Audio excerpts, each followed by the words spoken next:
Ambassador to fill in the blank has got to be the ultimate presidential appointment. President Trump sent Mrs. Newt Gingrich to be ambassador to the Vatican. President Obama gave Japan to Caroline Kennedy. Richard Nixon sent Shirley Temple to Ghana, and local real estate magnate and former Providence, Rhode Island Mayor Joey Paolino got the Malta gig. Let's ask a 6-minute civics lesson of a longtime United States Foreign Service officer Jim Jatras about what happens when a new administration shuffles the diplomatic deck. Jim, ambassadors serve at the pleasure of the president. How common is it for an ambassador appointed by the other party to stay on when the White House changes hands? Well, it depends. The large majority of ambassadors are actually career Foreign Service officers, and very often they stay over. Let's recall, for example, Maria Yovanovitch, who testified to the impeachment hearing, who was Obama's ambassador in Kiev, and obviously was not anybody who was at all on Trump's team, and even though she was technically the personal representative of the president. So, yeah, we do. I think we have a great deal of continuity in most countries. Now, you do have cases where somebody is a friend, donor, whatever it is, supporter of the president, and that person will be out pretty quickly in a new administration. That's not necessarily a bad thing, Holland. Especially, I remember back during the first Cold War with the Soviet Union, that it was often the case that you wanted a political ambassador in Moscow so that people could understand that what they were hearing from this person was the president's thoughts, not the thoughts from the career bureaucracy of the State Department. That was considered very important by the Soviets in those days, maybe less so now when we have much more, let's say, easy communications internationally. You have just used a couple of terms that we want to make sure the viewer understands. In Washington speak, appointed government employees are called politicals. They often come and go as administrations change. But most federal workers are bureaucrats, and that's a term that has a negative connotation elsewhere.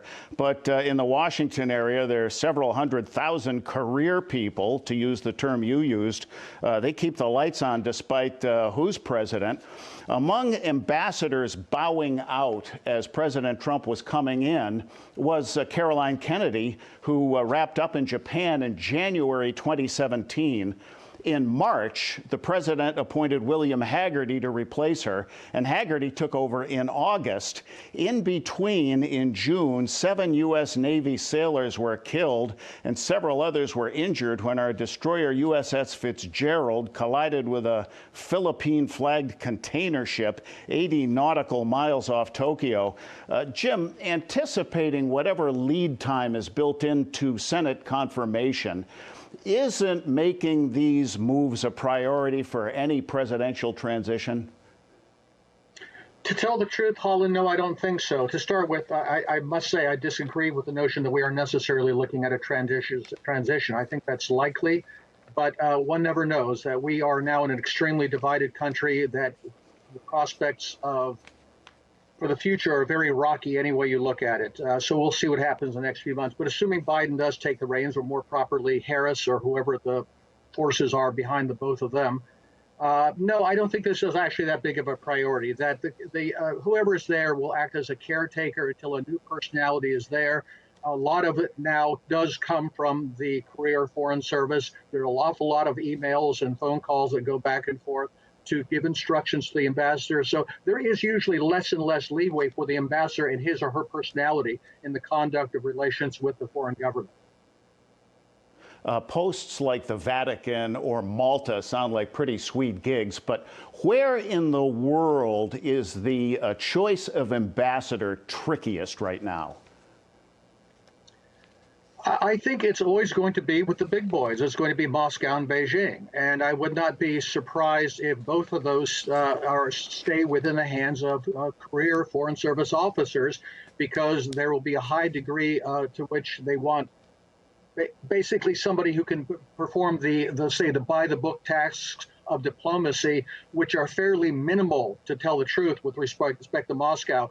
This, by the way, is one area where I disagree with my friend John Sidolides, the previous guest. I don't think there will be anything like a reset with Russia if Biden takes the reins, and I don't think the Russians are foolish enough to expect that.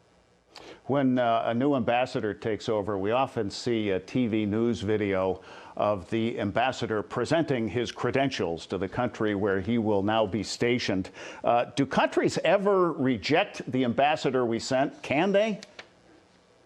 They can. It's very rare, because usually if the country is concerned about that, they will make that known before the ambassador is even confirmed by the Senate, and the president will withdraw the nomination because they know the person will not be accredited. It's very rare to do that, and it's especially rare for an American ambassador to be refused, given the hegemonic standing that the United States has in the world, that in many countries where the ambassador, let's be brutally honest about it, Holland, is the de facto ruler of the country, they're not about to turn that down when the government is not really fully a sovereign state.